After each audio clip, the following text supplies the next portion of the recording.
A mediados de 1974 se advierten claras amenazas sobre la democracia argentina. En Chile, la sangrienta dictadura encabezada por Augusto Pinochet y apoyada por la embajada estadounidense enciende la alarma sobre una peligrosa realidad. La Argentina es la única democracia en una región dominada por gobiernos de facto. La crisis mundial del petróleo genera un aumento en el precio de los combustibles que perjudica directamente a la industria nacional y complica los planes de estabilización expresados por Perón en el Pacto Social, un acuerdo firmado entre empresarios y sindicatos que busca poner fin a los desequilibrios en la economía. La derecha del movimiento peronista, cada vez con más poder, continúa su ofensiva contra la tendencia revolucionaria, mientras un cartel giratorio instalado en el obelisco de la ciudad de Buenos Aires anuncia que el silencio de salud, la policía clausura medios de izquierda como el diario El Mundo y la revista El Descamisado. Aún en este contexto desfavorable, la Argentina puede exhibir un dato que la distingue del resto de los países de la región. A un año del regreso del peronismo al poder, la participación de los trabajadores en la riqueza nacional llega a la histórica cifra del 49%. El presidente Juan Domingo Perón, con su salud visiblemente deteriorada, denuncia fuertes presiones de los sectores de poder que no respetan lo acordado con el gobierno y remarcan los precios, atentando contra el poder adquisitivo de los salarios. En este contexto, los medios de comunicación dan cuenta de los rumores sobre el agravamiento de la salud de Perón.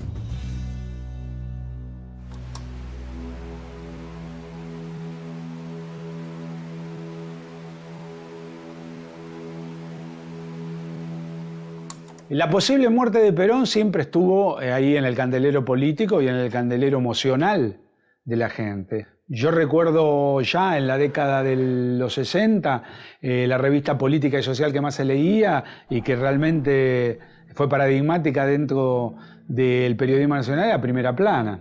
Como tenían muy buena información y periodistas muy avesados, cada vez que a Perón le hacían alguna intervención quirúrgica o tenía algún problema en Madrid, rápidamente se reflejaba en alguna nota de la revista, ya sea periodística puntual o alguna editorial que explicara lo que estaba pasando. Ya sea para los peronistas por una razón o por los antiperonistas para otros, era motivo central de atención política. Con más razón, a medida que el tiempo se va sumando, se va sucediendo y la edad de Perón comienza a ser mayor y los achaques son más visibles. Me acuerdo, sin ir más lejos, un titular, una tapa de la revista El Descamisado que decía ¡qué cagazo!, con una letra así, tamaño molde catástrofe, porque Perón había tenido un problema de salud del cual había pasado con éxito, pero que evidentemente también, como tantas otras veces, mantuvo a toda la gente en vilo. Los problemas de salud de Perón se remontan a su primer viaje de regreso a la Argentina en 1972. Un año antes, el viejo líder había sufrido un infarto que su esposa María Estela Martínez y su secretario personal, José López Rega, decidieron mantener en secreto. Con el regreso definitivo al país en junio de 1973, su salud se agravó. Los trágicos sucesos del frustrado arribo a Ezeiza dejaron su huella en la historia clínica del anciano general.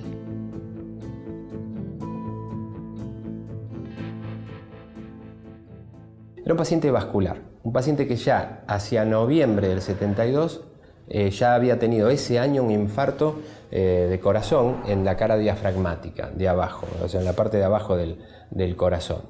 En esa condición, él viaja en el vuelo charter de Alitalia, donde se describe, por la preparación de la historia clínica del doctor Cosio posteriormente, que ya había tenido dolores de pecho incluso en el viaje. Al otro año, el día de la masacre de Ezeiza, también tiene una condición claramente estresante. Era un vascular, fumador, coronario, con alto nivel de estrés. Entonces, si bien de afuera se lo veía bien, en ese momento había cuestiones clínicas en la sangre, factores inflamatorios que condicionaron lo que al sexto día, el día 26 de junio, tiene a medianoche, que es un infarto importante de la cara anterolateral del corazón. Ahí ya hay dos relaciones de eventos históricos con eventos de historia clínica. El 1 de mayo de 1974 es el último día del trabajador en la vida de Perón. El hombre que convirtió la histórica jornada de lucha en Asamblea Popular, lejos de sumarse al clima festivo, se muestra irascible y seriamente disgustado. Durante largos minutos, reprende duramente a los sectores juveniles de su movimiento que cuestionan lo que entienden como un giro a la derecha del gobierno popular. El otro evento que tiene que ver con la historia clínica es el 1 de mayo. El profesor Cosio, el médico de él, destacado profesional argentino, llevaba un registro de las distintas evoluciones diarias, incluso los cuadros de enfermería. Las enfermeras evolucionaban al paciente en este cuaderno Laprida. Hoy tenemos este cuaderno que quedó en manos del hijo y que nos da una información muy importante y nos permite ver que 8 semanas antes del 1 de mayo no había tenido ningún síntoma cardiológico. Ese día de la plaza no pasó inadvertido para el corazón del presidente Perón, porque ese día a la noche requirió medicación porque tuvo un evento de lo que se llama angina de pecho o angor pectoris, dolor cardíaco por problemas coronarios. Quiere decir que 8 semanas antes no había tenido síntomas, pero ese día requirió medicación. Ya tenemos 3 eventos de la historia argentina con 3 eventos de la historia clínica.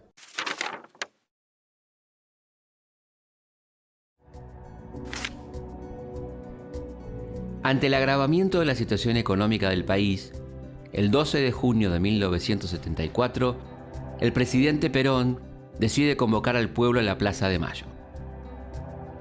Los sindicatos movilizan a sus bases y se dan cita a todos los sectores del peronismo, incluso los militantes de las agrupaciones vinculadas a Montoneros, que lo hacen sin pancartas identificatorias. Las palabras de Perón son enérgicas, emotivas, y tienen una clara resonancia de despedida. Perón ya está bastante enfermo, está muy limitado físicamente, y ese mismo día se produce lo que uno puede llamar en algún sentido una plaza espontánea, la última plaza de Perón, donde todos los sectores van a concurrir sin banderas identificatorias y que se produce la despedida, digamos, formal de Perón. Pero es un Perón que no es que ha reconstituido poder después del 1 de mayo. No pudo haberse finalmente cortado los lazos que tenía con Montoneros, pero no hay una reconstitución de su poder político, ¿no? En ese sentido, si bien los partidos de oposición no es que estaban jugando, especialmente el radicalismo, el más relevante, una opción confrontativa, no hay una reconstitución de poder por parte de Perón, que además, imagina uno, se ve que está próximo a morirse. De hecho, falta menos de un mes para que eso suceda.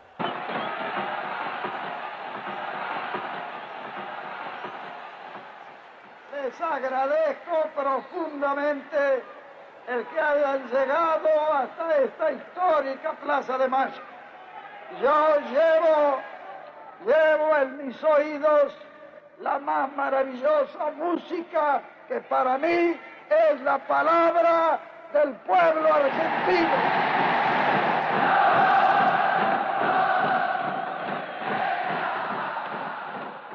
Ese día a la noche tiene síntomas cardiológicos y síntomas abdominales. Y aparte hay otra frase que a lo mejor uno, cuando yo no era médico, a lo mejor la veía de otro modo, ¿no? Llevo en mis oídos de la más maravillosa música que para mí es la palabra del pueblo argentino. Se estaba despidiendo de algún modo, y yo creo que ese día se despidió, era el último día que iba a estar.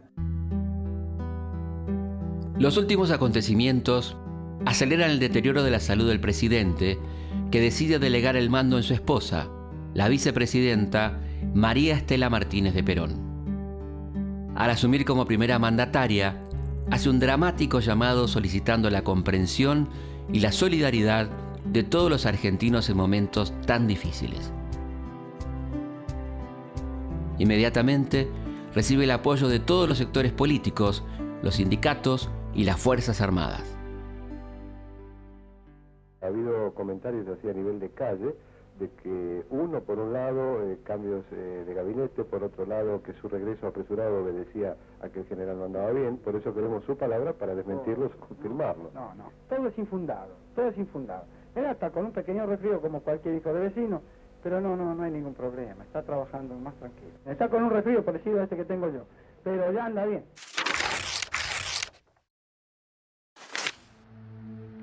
El lunes 1 de julio de 1974 amanece nublado. A las 11:10 de la mañana, los doctores Pedro Cosio, Jorge Tayana y Domingo Liotta emiten desde la Quinta Presidencial de Olivos el primer parte médico del día.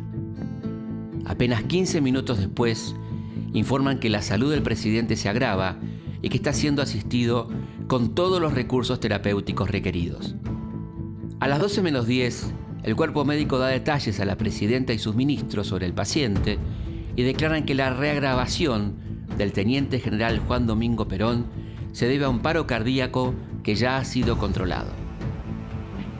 1 de julio de 1974 a las 12:20 horas. El teniente general Juan Domingo Perón se encuentra en estado gravísimo como consecuencia de las últimas complicaciones cardíacas. Se le suministran todos los recursos terapéuticos del caso. Se mantendrá informada a la población. Firma del parte médico. Los doctores Cosio, Tayana y Liotta. Reiteramos la hora de este parte. 12:20 horas. Debido a los rumores sobre un inminente final, la presencia de la prensa en la Puerta de Olivos es masiva. La policía retira a los francos a todo su personal y se imponen excepcionales medidas de seguridad. A la hora 13 se reagravó sensiblemente el estado de salud del excelentísimo señor presidente de la Nación, teniente general Juan Domingo Perón. Firman Cosio, Tayana y Liotta.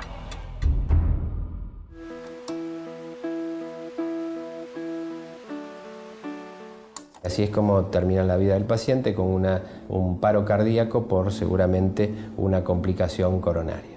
Flores Tascón le dijo algo muy lúcido para la época, que hoy lo sabemos incluso en medicina del estrés, pero por entonces decir, si usted vuelve, a lo mejor le quedan 2 años, si usted se queda en Madrid, a lo mejor le quedan 10. La verdad que el diagnóstico fue correcto. Perón volvió y el desenlace fue el que su médico de cabecera predijo.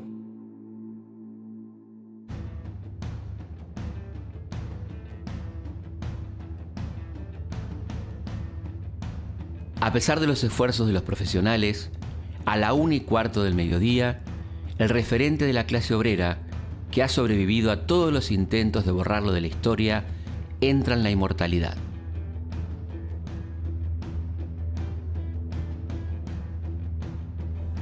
A las 2 de la tarde, la presidenta en ejercicio, María Estela Martínez de Perón, visiblemente emocionada e interrumpiendo por momentos sus palabras por el llanto, anuncia oficialmente por la cadena nacional de radio y televisión el deceso del general Perón.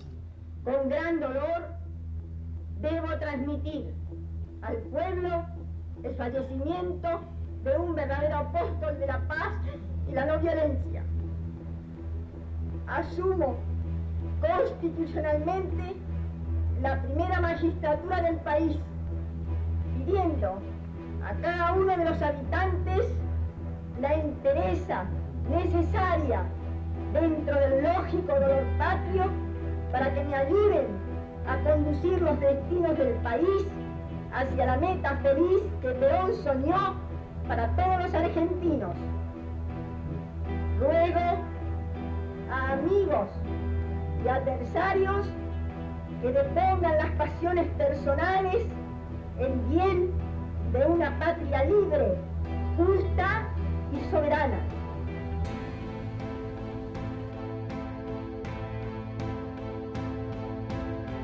En las primeras horas de la tarde, sus restos son llevados a la capilla de la Quinta Presidencial de Olivos mientras comienzan los preparativos para el funeral.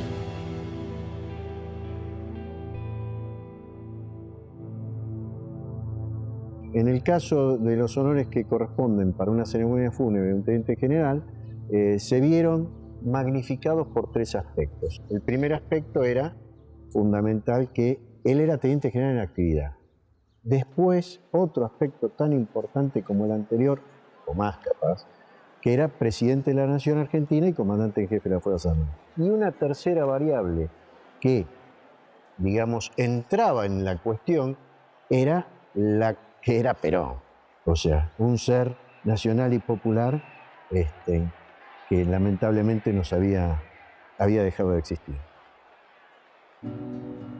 El clima de pesar y desconcierto comienza a inundar el país.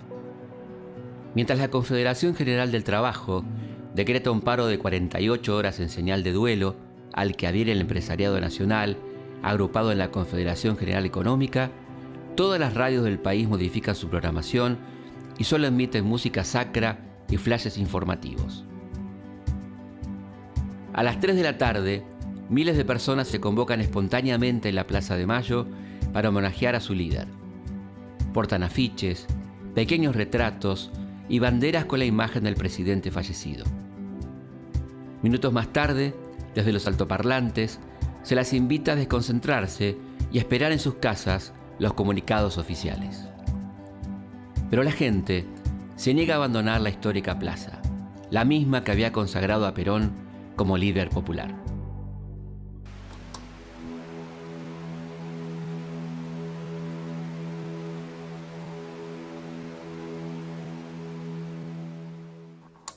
La tapa del día siguiente de Noticias, ¿no?, el periódico de Montoneros, es curiosa la palabra que eligen, que es dolor. No es curiosa, pero creo que es correcta. E incluso hasta yo diría que es honesta. El conflicto político con Perón era clarísimo, digamos, todavía. Sin embargo, el hecho mismo de la muerte de Perón supera todo eso, ¿no? Supera todo y hace que ningún sector político pueda omitir efectivamente esa palabra, digamos, ¿no? Dolor, consternación por la muerte del hombre que en definitiva había protagonizado la vida política desde el año 45 en adelante, digamos, ¿no? Todo el sistema político argentino y el sistema de partidos gira entre 45, por lo menos, y 74 en torno de la figura de Perón.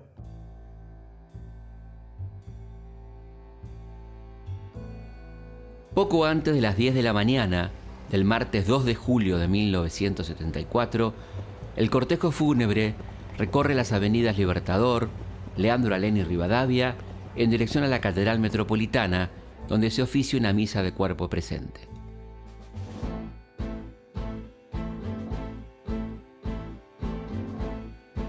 A las 11 menos cuarto, en medio de miles de dedos alzados en B y pañuelos blancos agitados por la multitud reunida en la plaza en torno a la catedral, el cortejo retoma su marcha. Las imágenes de dolor se suceden a lo largo de todo el recorrido.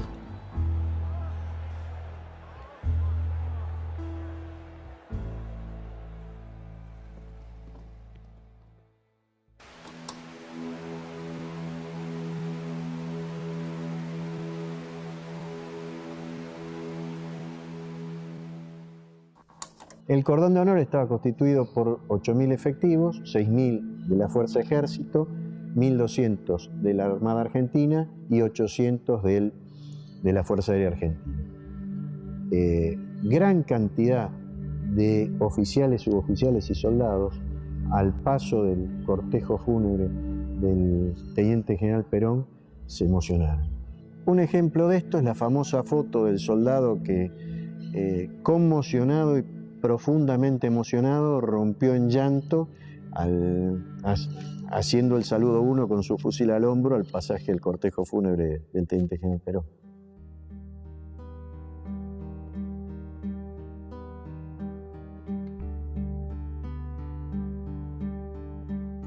A las 12 del mediodía, el féretro que contiene los restos del expresidente Perón ingresa al Salón Azul del Congreso Nacional.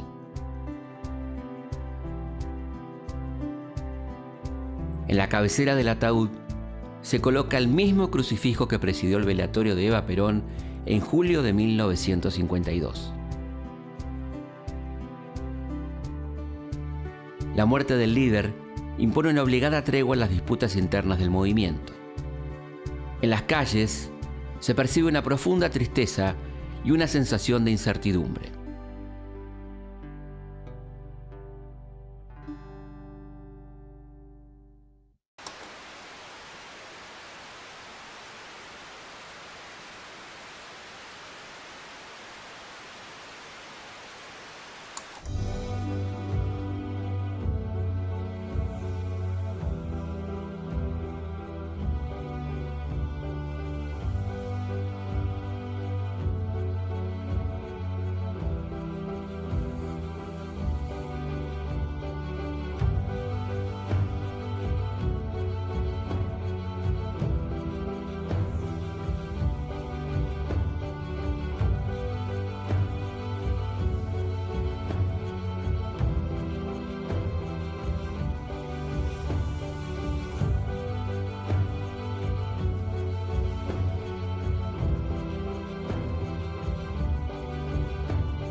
Por la noche, a pesar de la intensa lluvia, continúa el incesante desfile popular para despedir al hombre que cambió la realidad de los trabajadores. La noticia de la muerte de Juan Domingo Perón gana la tapa de todos los diarios del mundo y más de 2.000 periodistas extranjeros asisten a cubrir sus exequias, mientras llegan condolencias de los principales líderes mundiales. Para mitigar el intenso frío invernal, que acrecienta la desolación, el ejército monta cocinas en las esquinas estratégicas que proveen de mate cocido y chocolate a las miles de personas que forman las kilométricas filas para acceder a la capilla ardiente.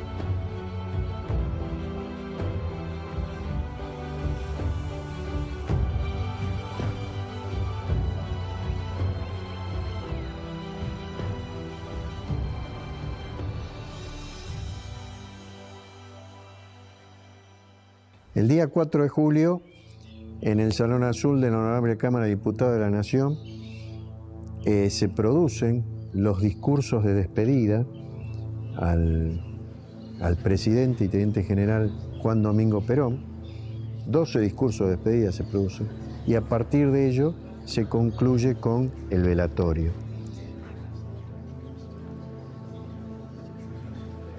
No sería leal si no dijera también que vengo en nombre de mis viejas luchas, que por haber sido claras, sinceras y evidentes, permitieron en estos últimos tiempos la comprensión final, y por haber sido leal en la causa de la vieja lucha, fui recibido con confianza en la escena oficial que presidía el presidente muerto. Este viejo adversario despide a un amigo.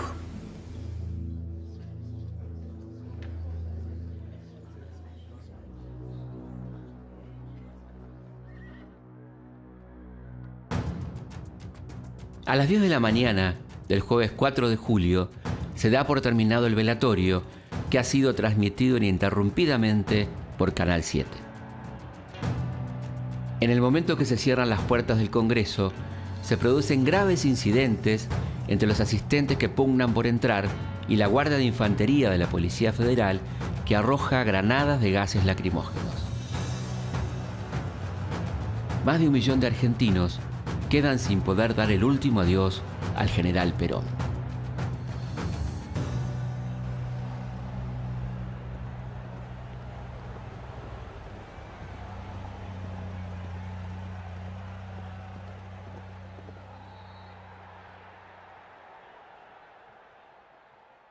Con la muerte de Perón, con Isabel de vicepresidenta, y si uno le agrega, iba a decir la nota de color, pero probablemente sea bastante más que eso, la influencia de López Rega, en fin, me parece que no había que ser un profeta como para saber que era muy complicado y que era muy probable que la tendencia fuera a que la situación empeorara. Con la desaparición física del teniente general Perón, el ejército en particular y la patria en general perdía primero a su comandante en jefe de las Fuerzas Armadas, después a un símbolo que había sido 3 veces presidente constitucional, elegido por la inmensa mayoría del pueblo argentino. Fundamentalmente era eso, perdía un símbolo, el símbolo del siglo XX.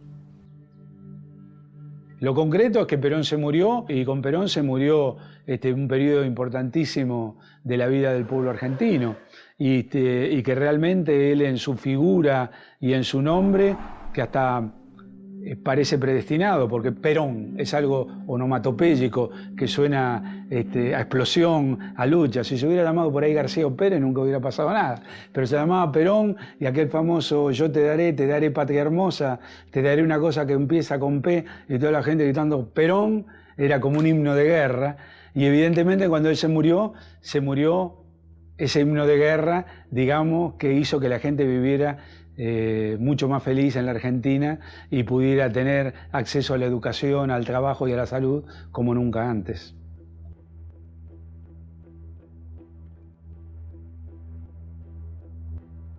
Mientras el cortejo marcha hacia Olivos, se emite un mensaje grabado por la presidenta María Estela Martínez en el que agradece la presencia vital del noble pueblo argentino, fortaleciendo y acompañando su soledad.